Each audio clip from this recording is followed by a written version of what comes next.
వరుస సెలవులు కొనసాగుతున్న నేపథ్యంలో తిరుమలకి భక్తులు భారీగా పోటెత్తడం జరిగింది. సో, ఈ నేపథ్యంలో టీటీడీకి సంబంధించి అన్ని రకాల ఏర్పాట్లు చేయడం జరిగింది. టీటీడీ అదనపు ఈవో వెంకయ్య చౌదరి దగ్గరుండి కూడా క్యూలైన్స్ మేనేజ్మెంట్ కానీ ఇవన్నీ కూడా నిర్వహిస్తున్నారు. మరోవైపు ఇంతమంది పెద్ద ఎత్తున భక్తులు వస్తున్న నేపథ్యంలో భక్తులకు సంబంధించి ముఖ్యంగా అవసరం ఉన్నది ఏరా అంటే అన్నప్రసాదాలు. తిరుమలలో ఉన్నటువంటి వంటశాల చూడండి, ఈ అన్నప్రసాదాలే భక్తులకి మొత్తం క్యూ లైన్లో కూడా అంతా కూడా పంపిణీ చేస్తూ ఉంటారు.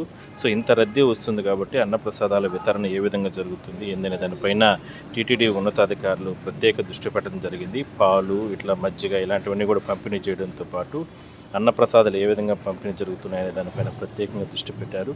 తిరుమలకు సంబంధించి శ్రీవారి నిత్య అన్నదాన కేంద్రంతో పాటు చాలా ప్రాంతాల్లో ఈ వంటశాలన్నీ కూడా ఏర్పాటు చేయడం జరిగింది. భక్తుల రద్దీ సమయాల్లో అక్కడ ప్రత్యేకంగా వాళ్ళకందరికీ కూడా వంటలు తయారు చేసి పంపిణీ చేస్తూ ఉంటారు.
నమో వెంకటేశాయ.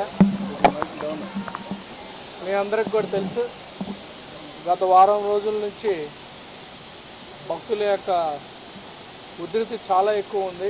తిరుమల కొండపైన దర్శనానికి సంబంధించిన అన్ని ఏర్పాట్లు కూడా స్టాగర్డ్ మేనర్లో భక్తులకు ఏ రకంగా ఇబ్బంది కాకుండా అడ్మినిస్ట్రేటివ్ అన్ని చర్యలు కూడా తీసుకోవడం జరిగింది. అందులో భాగంగానే కన్వీనియంట్ ఉండే విధంగా క్యూ లైన్స్లో వాళ్ళకి అన్ని రకాలైన ఏర్పాట్లు కూడా చేయడం జరిగింది.